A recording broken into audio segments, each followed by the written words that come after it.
선서 본인은 국회가 실시하는 윤석열 정부의 비상계엄 선포를 통한 내란 혐의 국정조사특별위원회에서 증언을 함에 있어 국회에서의 증언 감정 등에 관한 법률 제8조의 규정에 의하여 양심에 따라 숨김과 보탬이 없이 사실 그대로 말하고 만일 진술이나 서면 답변에 거짓이 있으면 위증의 벌을 받기로 맹세합니다.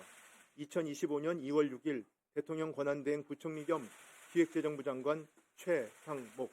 대통령 권한대행으로서 12.3 비상계엄에 대해서 위헌 위법인지 아닌지 판단을 좀 말씀해 주십시오. 명확하게. 제가 개인적으로 아까 말씀드렸듯이 제가 가진 그 여러 가지 상식상 이건 잘못된 결정이라고 생각하고 강하게 그 자리에서 반대를 했고요. 지금도 같은 생각입니다. 위헌 위법이라는 말을 끝까지 안 하시네요. 계엄 선포문이라고 이걸 본 적 있습니까? 없습니다. 이걸 받은 적 없죠? 네, 없습니다. 그러면 이 내용에 대해서 심의가 있었던 것도 아니죠? 안건으로 올라온 것도 아니죠? 네, 아닙니다. 이 지시문건에 담긴 내용대로 비상입법기구가 국회를 강제 해산시키고 국회를 대체하는 기구라면 위헌적 기구가 아니겠습니까? 전 그 내용에 대해서 알지 못합니다. 지금은 어떻게 생각합니까? 그 내용에 대해서 제가 전혀 무슨 말인지 이해를 못하는 내용들이 아니, 그 적혀져 후에 있습니다. 보셨으니까 언론 보고. 네, 언론은 봤습니다. 네, 제가 그러면 그 내용에 대해서 지금 생각을 묻는 정확히 겁니다. 제가 내용을 이해를 못하기 때문에 말씀을 드릴 수가 없습니다. 지금 생각이 없으시군요. 네. 12. 그때 문서를 줬어요. 지시사항에 담긴 문서를 줬는데 이것을 그 시기에 안 봤다. 그 문서의 내용이 엄청나게 많지도 않습니다. 딱 세 줄입니다. 이것을 안 봤다는 게 상식적으로 이해가 안 되는데 어떻습니까? 글쎄, 의원님은 상식적으로 말씀을 지금 와서는 그런 말씀하실 수 있지만 언제 받은 거죠? 도착하자마자 받으신 건가요? 아닙니다. 그 자리를 떠나기 직전입니다. 한번 할 것이라고 지시하는 사람이 또는 참고 자료로 준 사람이 대통령입니까? 아니면 국방부 장관입니까? 참고 자료를 직접 준 사람은 그 실무자가 줬고요. 대통령이 저한테 참고하라고 하시면서 하니까 옆에 있는 저 실무자가 줬습니다. 그게 그러면 사실 이거는 관계입니다. 국방부 장관이 준 것이라고 볼 수 없죠. 국방부 장관은 헌재 심판에서 업무 요청이라고 그렇게 주장하는데 그렇게 볼 수는 없죠. 그래서 지금 아까 말씀드린 것처럼 저는 제가 겪은 그 기억에 준해서 말씀을 드린 것이고요. 알고 있습니다. 국가비상입법기구 관련 예산 편성을 넣은 것은 사실 저희가 볼 때는 전두환 신군부의 비상입법기구를 모방해서 한 걸로 저는 추정이 되는데 헌법재판소에서는 이렇게 변명을 했어요. 민생 살리기 법안이 많이 있었고 경제가 어려웠기 때문에 비상경제 조치를 하기 위한 기구를 편성하기 위한 거였다. 동의하십니까? 저는 정확히 무슨 말씀인지 이해를 못하고 있습니다. 문이시겠죠. 그 문건 어떻게 접어서 호주머니에 넣으셨습니까? 접은 상태에서 받았습니다. 어떻게 가로로 접었습니까? 세로로 접었습니까? 설명을 드리기는 그런데 아니 그래서 형태로 접었습니다. 그러면 접혀 있는 상태의 쪽지를 받았습니다. 이런 상태의 문건을 펴가지고 검찰에 제출하신 겁니까? 제가 제출하지 않았습니다. 아니 그러니까 이렇게 폈을 거 아니에요. 아니, 제가 피지 않았습니다. 저는 제출한 상태에서 이렇게 접혀진 흔적이 없어요. 그 내용을 보지 않고 얘기했습니다. 이미 보시기도 전에 따르지 않고 있다고 했는데 이 내용을 보니 더욱 말이 안 된다 이런 말씀이신가요? 그 내용을 다 읽지도 않았습니다. 자, 대통령 지시문건에 대해서 묻겠습니다. 변호사가 무조건 그 내용을 봐도 보지 않았다라고 진술하라고 조력했습니까? 아닙니다. 전 사실대로 말씀을 드렸습니다. 네.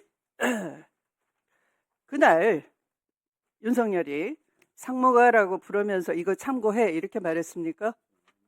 기획재정부 장관이라고 부르셨고요. 정부 네. 질문에서 12월 13일자 대통령이 제 이름을 부르시더니 참고하라고 하니까 옆에 누군가가 자료를 건네줬다 이렇게 말했습니다. 네. 그러면 우선 그거 봐야 되는 거 아닙니까? 대통령이 건넨 건데. 그 정부 장관하고 따로 별도로 불러서 불러서 한 것이 아니고요. 네. 들어가시면서 제 얼굴을 보시더니 그리고 저한테 참고하라고 하는 식으로 해서 옆에 누군가 저한테 자료를 줬는데 윤석열은 준 적도 없고 뉴스 보고 메모의 존재를 알았다 이렇게 주장하고 있는데요. 그런데 조태열 외교부 장관의 경우에는 그 지시 문건 받았다라고 명확하게 얘기하고 있는데 하필이면 권한대행 것만 뉴스 보고 알았다 하는 건 이상한 거 아닙니까? 굳이 그 내용을 부인하고 싶기 때문에 그렇게 주장하는 거 아닙니까? 권한대행께서는 합의가 이루어지지 않았다는 거짓된 주장으로 임명을 보류를 했습니다. 그리고 헌법재판소의 권한쟁의 심판에 대해서는 갑자기 변론 재개 요청을 하면서 의도적으로 시간 끌기를 했습니다. 이것은 문형배 이미선 재판관의 임기가 끝나는 4월까지 버티기 전략을 하고 있는 겁니까? 절대 아닙니다. 아닙니다. 권한대행의 지위에서도 헌법을 수호할 의무가 대통령과 동등하게 부과되겠죠. 네, 그렇습니다. 네. 자, 권한대행이 헌법을 위반할 경우 탄핵 대상이 될 수 있다고 생각하십니까? 네, 그 뭐 헌법과 법률을 위반할 경우에는 그렇게 될 수 있다고 네. 생각합니다. 그러면 헌법재판소법상 헌재의 권한쟁의 심판 결정은 모든 국가기관과 지방자치단체를 기속한다라고 규정이 돼 있고, 헌재가 공권력 불행사에 대한 헌법 소원을 인용하는 결정을 하면 피청구인은 결정 취지에 따라 새로운 처분을 해야 한다는 것 이해하고 계시죠?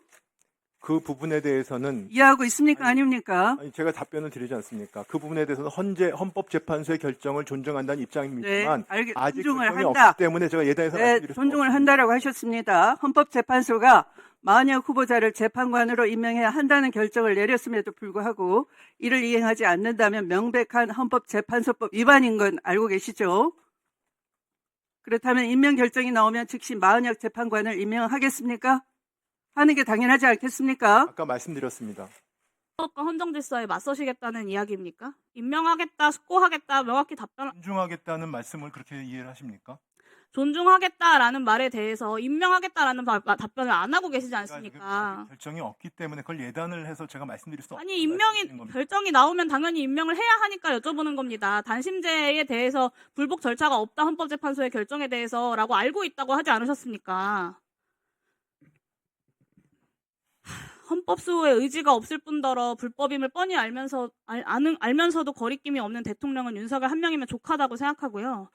서부지법 폭동 1월 19일 날 일어난 거에 대해서 어떻게 평가합니까? 네, 뭐 여러 가지 상상할 수 없는 그런 그 불법 폭력 사태라고 생각을 하고 있고 강한 유감을 표시하고 있고요. 앞으로 그런 일이 다시 벌어지지 않도록 정부로서는 여러 가지 조치를 지금 하고 있습니다. 네, 6시간 30분이 지나서 보고를 받았고 그때 처음 알았습니까?